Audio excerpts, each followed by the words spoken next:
चकनाचूर भैया हल्के गाड़ी हाँको मेरे राम गाड़ी वाले। ओ जरा धीरे धीरे गाड़ी हाँको मेरे राम गाड़ी वाले।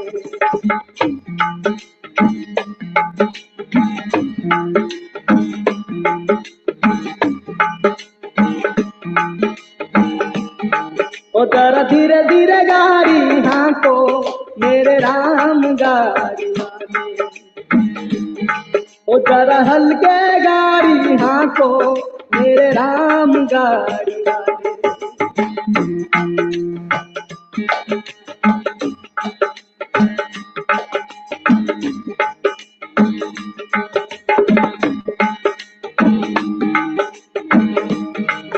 अरे चार जना मिल मत उठायो ने बांधी काट की घोड़ी।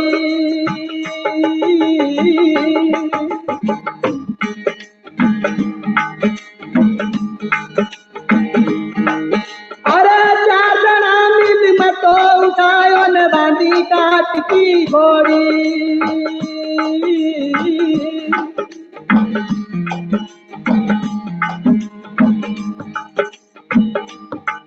ऐसी नहीं सही में मरगट में रख दी ने फूक दी तो जैसे होली भैया हल्के गाड़ी हाँको मेरे राम गाड़ी वाले।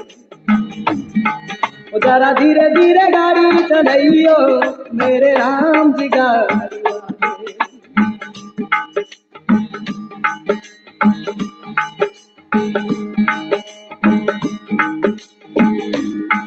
देश देश से वेद बुलाया न लाया जड़ी और बूटी।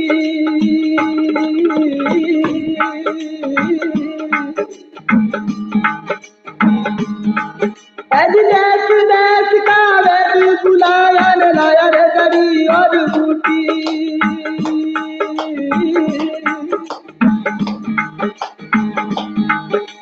जड़ी बूटी कई काम नाई तो राम रगर री टूटी। मेरा मर हल्के गाड़ी हाँको मारा राम जी गाड़ी। ओ जरा धीरे धीरे गाड़ी हाँको हाँको मारा राम गाड़ी वाला।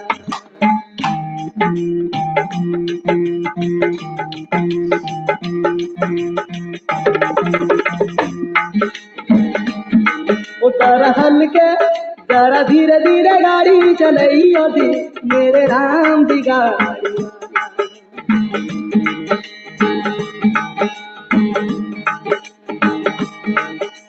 तिलक तिलक कर तेरी यारो इन बिछड़ गई मेरी जोड़ी।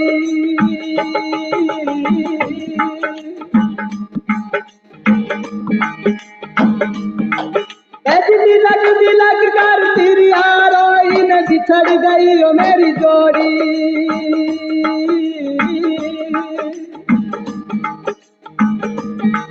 आज कहे कबीर सुनो भाई साधुया को जिन गाड़ी उन्हें तोड़ी रे भाई मार हल्के गाड़ी हाँको मेरे राम गाड़ी वाले। कहे कबीर सुनो भाई साधुया तो जिन जोड़ी बिन तोड़ी रे भैया हल्के गाड़ी चला दे रे मारा राम जी गाड़ी। ओ जरा धीरे धीरे जरा होले होले जरा धीरे से गाड़ी चलाई तो मारा राम गाड़ी वाला। मारा राम गाड़ी वाला भगवान गाड़ी वाला। ओशो बैठे बैठे।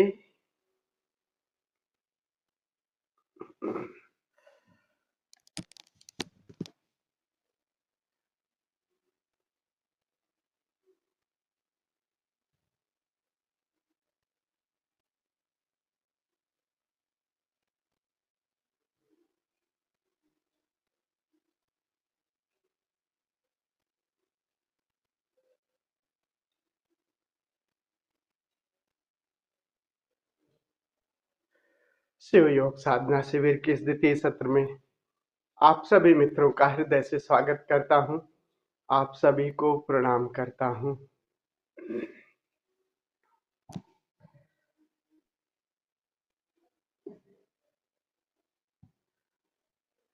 धीरे धीरे रे मना, कहते हैं ना कबीरदास जी, धीरे धीरे रे मना, धीरे सब कुछ होए, माली सींचे 100 घड़ा, ऋतु आवे फल हो। माली उस बगिया को सींचता जाता है, सींचता जाता है, प्रयास भी करता है और प्रतीक्षा। उसको जिस टोटलिटी की बात कर रहे हैं उसमें ये 2 चीजें शामिल हैं, प्रयास और प्रतीक्षा। पहला चरण है प्रयास का, और उस प्रयास में पूरा तन मन और भावनाएं सब कुछ लगा के, और फिर दूसरा चरण है प्रतीक्षा। अक्सर हम प्रयास के बाद प्रतीक्षा नहीं करते। तो माली 100 घड़ा माली सींचता है, 1 घड़ा 2 घड़ा 100 घड़ा, और प्रतीक्षा भी करता है। एक समय आता है, वो बसंत ऋतु आती है तो सारे ऋतुओं की प्रतीक्षा करता है और फिर उसमें फूल आते हैं। तो ये 2 चरण बहुत महत्वपूर्ण हैं। विधियां काम उतना नहीं करती जितना आपका जो प्रतीक्षा है, धैर्य है, वो आपकी टोटलिटी वो काम करती है। कितनी समग्रता से आप किसी विधि में प्रवेश कर रहे हैं वो काम करती है। आपकी भाव दशा काम करती है, सारी टेक्निक ही नहीं काम करती। यम नचिकेता का कठोपनिषद में आप लोगों ने सुना होगा। यम नचिकेता, बिल्कुल छोटा सा नचिकेता, ऐसे ही बाप ने कह दिया कि तुझे यम को दे देंगे, तो बड़े प्रश्न करता है। तो वो नचिकेता ने कुछ सुना नहीं, वो चला गया। द्वार पे कहते हैं कहानी कि वो यम से गया मिलने के लिए, तो पत्नी ने कहा कि यम तो है नहीं, वो तो कहीं गए हुए हैं। और देखो, धैर्य पूर्वक छोटा सा नचिकेता भूखा प्यासा और दरवाजे पर बैठा रहा धैर्य पूर्वक। उनकी पत्नी ने कहा, उनके घर वालों ने, यम के परिवार वालों ने कहा कि चलो जब आएंगे तब उनसे बात कर लेना, लेकिन अभी तो खाना खा लो, कुछ पानी पी लो। नचिकेता ने कहा, नहीं, जिसके लिए आया हूं पहले वो मेरा लक्ष्य तो पूरा हो जाए, मैं तब तक यहीं दरवाजे पर इंतजार करूंगा जब तक यम जी नहीं आते। और कहते हैं कि कहानी कहती है, एक कहानी है धैर्य की कहानी नचिकेता की, और कहते हैं कि 3 दिन बाद जब यमराज लौटे तब कहानी कहते हैं कि यम को वो सारी बातें, वो सारे रहस्य सूत्र समझाए, सारे सूत्र वो बताए। तो यम नचिकेता की कहानी एक एक उदाहरण है, एक संदेश देती है कि जिस यात्रा पर निकले हैं उसमें प्रयास तो है ही है, और उसमें प्रतीक्षा बहुत। अगर बहुत जल्दी प्रतीक्षा अगर नहीं है तो फिर बड़ा मुश्किल हो जाएगा। छोटे छोटे थे हम लोग ना, तो ऐसे ही आम के समय में उसकी गुठली को रोज दबा देते थे जमीन में, और रोज दबा के शाम को जाके उसको देखते थे कि जमी कि नहीं जमी। अब रोज उसको उखाड़ के अगर रोज देखोगे तो जो जमने वाली है, प्रतीक्षा नहीं करते थे हम लोग, बिल्कुल छोटे थे, ऐसा दिखता नहीं था। फिर शाम को सुबह 4-5 दोस्त थे, बिल्कुल छोटे छोटे दोस्त थे अपना जो आम के सीजन में जो गुठली होती है ना, वो देखते हैं गुठली फेंक दो अपने आप जम जाती है, तो हम लोग अपने आप जाम लगा देते थे और फिर शाम को जाके उसे देखते थे। तो बच्चों की ये ऐसी स्थिति, और ये धैर्य नहीं है। वो जो बीज अंकुरित होने का था उसकी प्रतीक्षा नहीं थी, तो बीज का अंकुरण होगा कैसे? आपने बीज बोया, अब प्रतीक्षा करिए समय का, समय पर वो बीज अंकुरित होगा और पुष्पित पल्लवित होगा और उसमें फल और फूल लगेंगे। तो प्रयास और प्रतीक्षा ये 2 चरण हैं। तो आज की जो विधि है, हम ध्वनि से संबंधित पिछली 4 विधियां, ये चौथी विधि है। ऐसे ही 11 विधियां हैं ध्वनि से संबंधित, उसमें कुछ चुनी हुई विधियां। तो पीछे जो 39 नंबर की विधि थी वो भी ध्वनि से संबंधित है, और उसी से मिलती जुलती ये विधि नंबर 40 है। ये बहुत प्यारी विधि है, और इस विधि में भगवान शिव देवी पार्वती से कह रहे हैं कि हे देवी, किसी भी अक्षर के उच्चारण के आरंभ में और उसके क्रमिक परिष्कार में, देखिए, निर्ध्वनि में जागो। कह रहे हैं कोई भी अक्षर ले लो, किसी अक्षर के उच्चारण में और उसको उच्चार करो, और आरंभ में, और जैसे ही वो ध्वनि है उस अक्षर की, उसकी जो ध्वनि आ रही है उसकी शुरुआत में ही जागो। और फिर कह रहे हैं कि उसके क्रमिक परिष्कार में, वो ध्वनि जो शुरुआत में जो हो रही है, उस ध्वनि का वो सिरा तो पकड़ो ही आरंभ में, और अंत तक भी जहां तक ध्वनि जा रही है उस तक जागो। इसका प्रयोग हमारे मंदिरों में खूब किया गया है। ये ध्वनि संबंधित बहुत प्यारी विधि है। मंदिर में घंटे बजे रहते हैं ना, तो घंटा जो साधक है वो बैठा रहता था, बस जितने साधक आते थे वो आंख बंद किए, घंटा कोई न कोई बजाता रहता था, वो बजा करके फिर अपना पूजा करता था। वो उस घंटे को सुनता है उसकी, और फिर उसकी हमिंग साउंड को सुनता सुनता फिर कह रहे हैं निर्ध्वनि में जागो, और फिर वो ध्वनि फिर बंद हो जाती है। उसके लास्ट छोर को पकड़ते हुए संवेदनशील होके जैसे ही शून्यता ध्वनि गई, फिर भी सुनना जारी रहता है, धैर्य पूर्वक प्रतीक्षा करता है, और फिर निर्ध्वनि में भी वो संगीत सुनाई देने लगता है। तो ये एक संकेत दे रहे हैं कैसे ध्वनि के माध्यम से, इस संगीत के माध्यम से उस महासंगीत को आप पकड़ सकते हैं। तो इसकी ये जो विधि है, इसमें संवेदनशील हो जाना है। शुरुआत से ही आपको शुरू की ध्वनि को पकड़नी है, और ध्वनि को पकड़ करके उस छोर तक, ध्वनि तो अभी बज गया घंटा, कोई भी अक्षर, आप अगर अक्षर गुंजार कर रहे हैं तो उस अक्षर को पकड़िए और धीरे धीरे उसका कंपन, उसकी वो कम करते जाइए और संवेदनशील होते जाइए। बाहर की ध्वनि आ रही है, वो ध्वनि खास करके ये घंटे से बहुत अच्छा होगा। घंटे की हमिंग साउंड, उस हमिंग साउंड को, पहले घंटे की ध्वनि तेज होगी, और तेज साउंड होने के बाद जैसे ही घंटे की हमिंग साउंड, वो गुंजार, तो घंटा तो बज गया, अब उसकी हमिंग साउंड रह गई, वो धीरे धीरे धीरे धीरे कम होती जा रही है।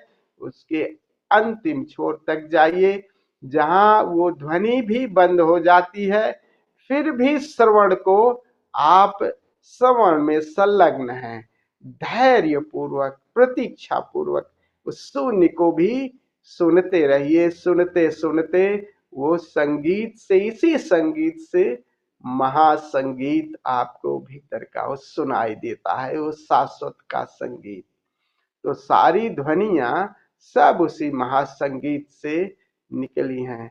तो किसी भी ध्वनि से शुरू करिए, लेकिन शुरू आरंभ से करिए जब ध्वनि तीव्र है, और तीव्रता से फिर कमतर होती जा रही है, कमतर होती जा रही है, और जहां वो खत्म हो रही है, ये सुनना, संवेदनशीलता, धैर्य पूर्वक सुनते रहे, तो वो संगीत भीतर का, आप शून्य में जैसे ही प्रवेश करते हैं कि श्रवण में जैसे संलग्न होंगे, तो आप अंतर यात्रा में, कान जो है ना, इतना कान खुद ही स्त्रैण चित्त वाला है, खुद ही ध्वनि भीतर आ रही है तो चेतना सहज ही अपनी तरफ अंदर की तरफ मुड़ गई है और वो संगीत धीरे धीरे बंद होता जा रहा है। आप श्रवण में अंतर की तरफ चले गए, अंतर की तरफ मुड़ गए, क्योंकि संगीत भीतर आ रहा है, आंखें बंद है तो तुरंत ही भीतर की तरफ चेतना मुड़ गई है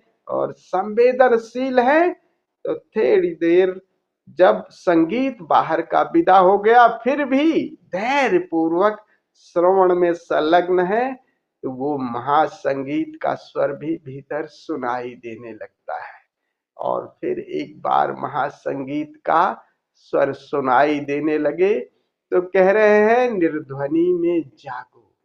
फिर तो बात बन गई, उस परम संगीत की, उस महासंगीत की डोरी पकड़ करके उस परम संगीत, फिर तो संगीत ही हो जाओ। अपने घर पहुंचे, गिरह हमारो सुन्न में अनहद में विश्राम, उसी को अनहद कहा है संतों ने, ऋषियों ने ओंकार कहा है, सभी ने, जिसे शून्य का संगीत बुद्ध कह रहे हैं, तो सबने उसका अलग अलग नाम दिया है। तो वो भीतर का वो शाश्वत संगीत है, उसी से सारी ध्वनियां भी पैदा हुई हैं, सारे संसार का ये निर्माण हुआ है। तो आज हम इस विधि को 40वीं विधि को इसको करेंगे। तो पहले हम लोग थोड़ा सा खड़े होकर के शरीर की ऊर्जा को जगा लेंगे, शरीर को सेक करके कपा के। तो 5 मिनट ऊर्जा को जगाएंगे कंपन कुंडलनी के माध्यम से। कुंडलनी का जो संगीत है शरीर को से कंपन के माध्यम से जगाएंगे। फिर बैठ करके गुंजार करेंगे। ध्वनि कौन सी? हम हमिंग साउंड करेंगे, गुंजार भी करेंगे, उस गुंजार को भी सुनेंगे और बाहर जो संगीत बज रहा है उसको भी सुनेंगे। जब आप गुंजार कर रहे हैं तब संगीत और गुंजार दोनों को सुनिएगा। फिर जब आप श्वास ले रहे हैं तब तो गुंजार नहीं कर रहे हैं, उस समय संगीत को सुनिएगा। फिर संगीत को सुनिएगा, फिर थोड़ी देर के लिए 10 मिनट के बाद गुंजार भी बंद हो जाएगा, फिर वो साउंड केवल रह जाएगी। और वो साउंड घंटी की है। घंटी की साउंड इस तरह की है कि वो जोर से बेल बजेगी और बेल का जो हमिंग है वो करीब 10-15 सेकंड तक वो धीरे धीरे लास्ट तक जाती रहेगी। आप पूरे संवेदनशील होकर के उसे सुनिएगा। धीरे धीरे वो संगीत भी विदा हो जाएगा। और अगर हम सजग रहे, संवेदनशील रहे, तो वो शून्य का संगीत भी सुनाई देने लगता है। फिर हम उस अनहद में विश्राम करेंगे। तो आइए इसी विधि को हम लोग करते हैं। और आपका प्रश्न जो है किसी दिन हम सभी मिलकर के, कुलदीप जी का प्रश्न है, अमृतो जी जरा ये आप डॉक्टर हो, वैज्ञानिक हो, इनका असल में अब यही बात है कि जरूरत भी है कि सब चीजों को साइंटिफिकली जाना जाए। तो हम इनके प्रश्न को किसी दिन ले लेंगे थोड़ा सा। अभी आपके प्रश्न का उत्तर हम सब मिल करके देंगे। तो प्रश्न सब लोग पढ़ लीजिएगा, जो भी वैज्ञानिक चित्त वाले हैं सभी पढ़ लीजिएगा, सब मिल के करेंगे। तो चलिए खड़े होकर के पहले हम आज की इस विधि को करते हैं, फिर ध्यान और समाधि में उतरते हैं। तो आप लोगों से निवेदन है कि खड़े हो जाएं। पहले खड़े होकर के अपनी ऊर्जा को जगा लेते हैं। रजाई छोड़ दीजिए।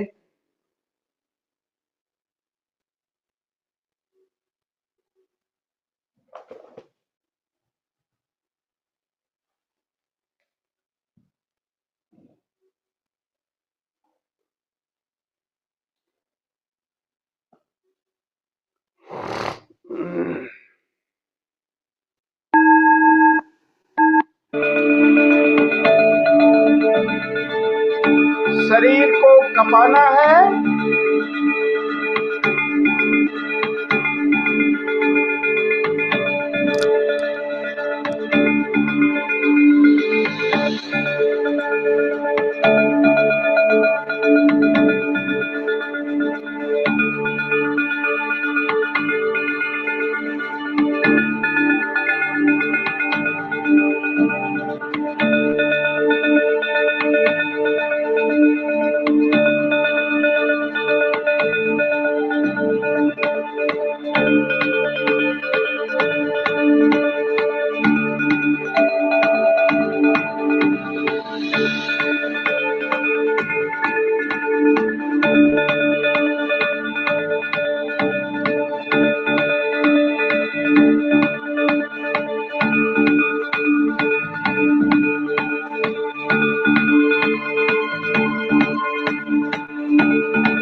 आराम से बैठ जाएं, चाहे तो बैठने से पहले अंधेरा कर लें ताकि फिर आपको उठना न पड़े।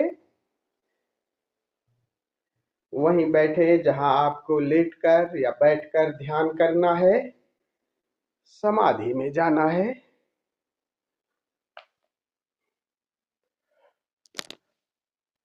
अपनी रीढ़ और गर्दन सीधी रखें, एक सरल सी मुद्रा। संगीत को सुने और साथ ही गुंजार करना है, हमिंग साउंड, भ्रामरी प्राणायाम। जब गुंजार कर रहे हैं तो अपने गुंजार को भी सुने, संगीत को भी सुने। पूरी श्वास गुंजार के माध्यम से बाहर निकल जाएगी। फिर धीरे धीरे जब श्वास भर रहे हैं तब ध्यान संगीत पर। इसी क्रिया को 10 मिनट करेंगे। चाहे तो आई फोल्ड पहले ही लगा लें, ईयर प्लग बाद में लगाएं।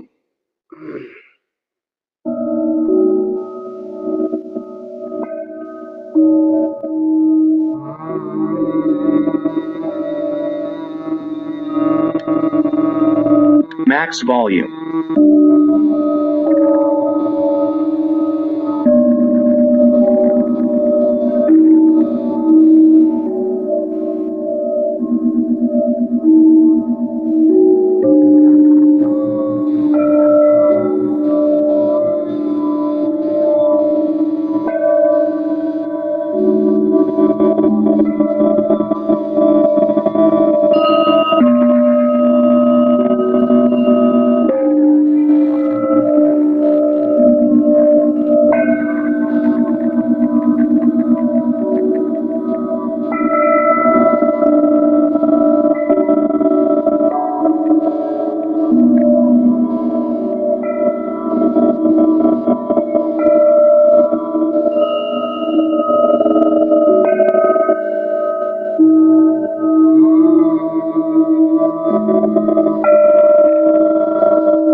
अब गुंजार बंद कर दें, सिर्फ सुने सारी चेतना श्रवण पर।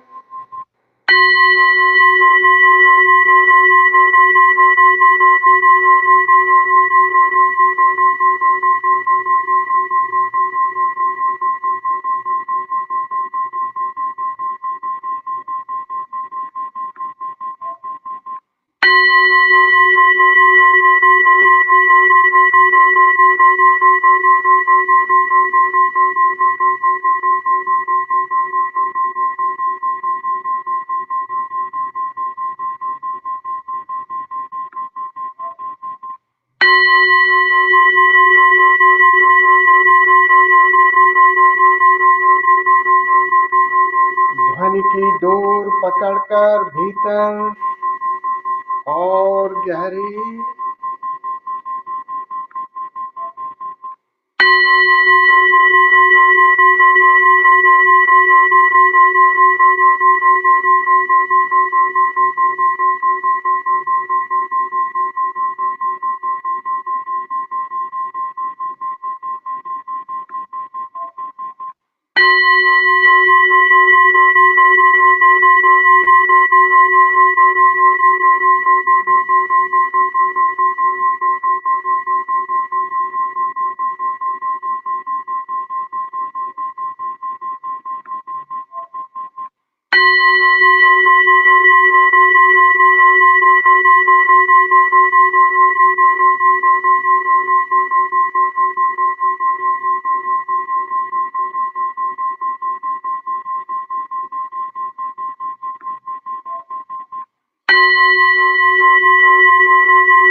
अब सिर्फ कंपन रह गया।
बाहर की ध्वनि भी विदा हो गई।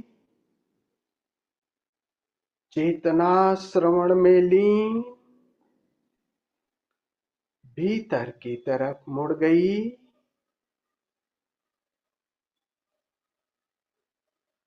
एक शून्यता निर्ध्वनि में भी जागरूक है। श्रवण में सुने।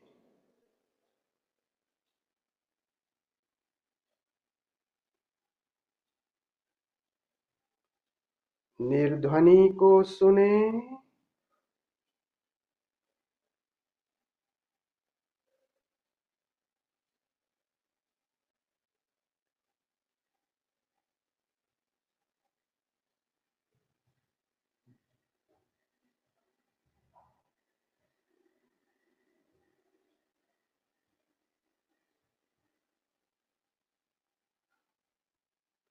अब अपने ईयर प्लग लगा लें और विश्राम में चले जाएं। Lie down in शवासना। विश्राम में भीतर इस निर्ध्वनि में और गहरे उतरे। इस शून्य को सुने और शून्य को प्रेम से निहारें। इस निर्ध्वनि में जागें।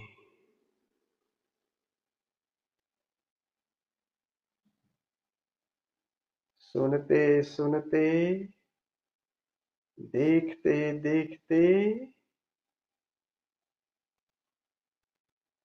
सुनना ही हो जाए, देखना ही हो जाए।